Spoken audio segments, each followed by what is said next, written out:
justice for Zubeen Garg বুলি চবে কৈ আছে বা হেৰি কৈ আছে আমি এতিয়া ধৰি লওক এখন গণতান্ত্ৰিক দেশত আছে এখন ৰাজতন্ত্ৰ নহয় ইয়াত এনেকুৱা নহয় যে তোমাৰ চক্ৰপাণীয়ে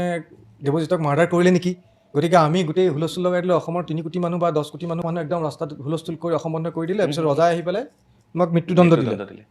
সেইটো ন্যায় নহয় চ' ন্যায় দিবলৈ হ'লে তোমাৰ চোৱা ইয়াত ন্যায় দিয়াৰ মেইন কথাটো হৈছে কি গোটেই বস্তুটো হৈছে তোমাৰ চাব জুডিচ তুমি জুডিচিয়েল চিষ্টেমত চলিব চ' গতিকে প্ৰথমে ন্যায় চৰকাৰে নিদিয়ে যিকোনো চৰকাৰে নহওক তুমি ইয়াত সেই পলিটিক্সটো আনিবই নালাগিছে ৰাজনীতিটো আনিবই নালাগিছে চৰকাৰে নিজে গৈ পেলাই প্ৰতিবাদ কৰি আছে আমি যেতিয়া মানে গালি পাৰিব পাৰে মই এটা কথা কিন্তু মোৰ ব্যক্তিগতভাৱে দুখ লাগে মই সেইটো হাৰটোৰ পৰা মই আঁতৰি থাকো জাষ্টিছ ফৰ জুবিন গাৰ্গ 1.5 লাখ হৈছে আমাক 2 লাখ কৰিব লাগিব এই 3 লাখ কৰিব লাগিব আমি ৰেকৰ্ড কৰিব লাগিব মানে মই সেই কথাটো বুজি পোৱা নাই কি ধৰণৰ ৰেকৰ্ডৰ কাৰণে কিন্তু মই কওঁ যে মই আজিলৈকে ক'তো জাষ্টিছ ফৰ জুবিন লিখা নাই মই আগলৈও নিলিখোঁ কেলৈ নিলিখোঁ জাষ্টিছ ফেচবুকত নহয় জাষ্টিছ মানে তোমাৰ ছ'চিয়েল হেৰিয়াত জাষ্টিছ নহয় জাষ্টিছ হ'বলৈ হ'লে ভাৰতৰ সংবিধান আছে এটা 3টা ছিষ্টেম আছে তুমি প্ৰথমতে লোৱাৰ কোৰ্টত যাব লাগিব ছেশ্যন কোৰ্টত যোৱাৰ পাছত ছেশ্যন কোৰ্টত গোটেই ঘটনাটোৰ পৰিঘটনাটোৰ গোটেই ডিচিশ্যন হেৰি পুংখানুপুংখানে চাই জাজে ডিচাইড কৰিব যে এই সিদ্ধান্তটো কি সেই সিদ্ধান্তৰ ওপৰত আকৌ তুমি যাব হাইকোৰ্টত আকৌ তোমাৰ চলিব 3-4 বছৰ হাইকোৰ্টে তোমাক সিদ্ধান্ত দিব সুপ্ৰিম কোৰ্টে ফাইনেল ডিচিশ্যন দিব তাৰ পিছত সুপ্ৰিম কোৰ্টে ফাইনেল ডিচিশ্যন দিয়াৰ পিছত তুমি আকৌ যাব ৰাষ্ট্ৰপতি আকৌ সিদ্ধান্ত ল'ব ইটছ এ লং প্ৰচেছ তুমি যদি কাছাবৰ তুমি চোৱা কাছাবক গুলি মাৰি থকা অৱস্থাত গোটেই ভিডিঅ' এভিডেঞ্চত প্ৰুভ আছে যে এই মানুহজনে এই সিহঁতক কৰিছে এই মানুহজনে ইমানখিনি মানুহ মাৰিছে কিন্তু পিছদিনাখন তাক ধৰি পেলাই গুলি মাৰি দিয়া নাই ত' এটা ন্যায়িক প্ৰচেষ্টাৰ মাজতে চলোৱা হৈছিল আৰু ভাৰতীয় সংবিধানে কাছাবক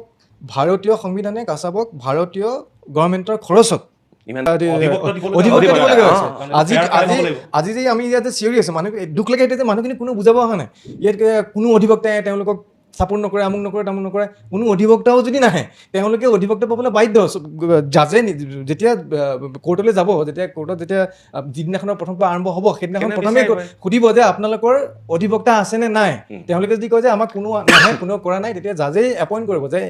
এইকেইজন মানুহে এওঁলোকক ৰিপ্ৰেজেণ্ট কৰিব কোনো যদি নকৰে তেওঁলোকে নিজে খেলিব পাৰিব শ্ব'বিলাকত আনিবলৈ একোজন লয়াৰ ডাঙৰ চিনিয়ৰ লয়াৰ চিনিয়ৰ ৰিটায়াৰ্ড জাজ ৰিটায়াৰ্ড IPS অফিচাৰ্ছ আমাৰ ইয়াত কেইবাজনো ৰিটায়াৰ্ড IPS অফিচাৰ তেওঁলোকক আনি পেলাই শ্ব'বিলাক হ'ব লাগে তেওঁলোকে ৰাইজক বুজাব লাগে যে এইবিলাক চিষ্টেমত এনেকৈ যাব লাগিব তেনেকৈ যাব লাগিব কাৰণ এভিডেঞ্চটো বিৰাট ইম্পৰ্টেণ্ট কথা ঘটনাটো ঘটিছে তোমাৰ ছিংগাপুৰত তাতকৈও এটা ডাঙৰ কথা হৈছে বৰ্তমান কোনো ক'বলৈ অহা নাই ক'বলৈ কেলে নাহে ক'বলৈ আহিলেই কিবা যদি আপুনি ভুল বশতঃ ক'লে ইফালৰ পৰা গৰিমা শইকীয়া গাৰ্গকো যেতিয়া এৰি নিদিলে তাৰমানে তুমি এতিয়া কেনেকে কৰিবা এতিয়া তুমি মাত মাতিলে বিপদ নিচিনা হৈছে কিন্তু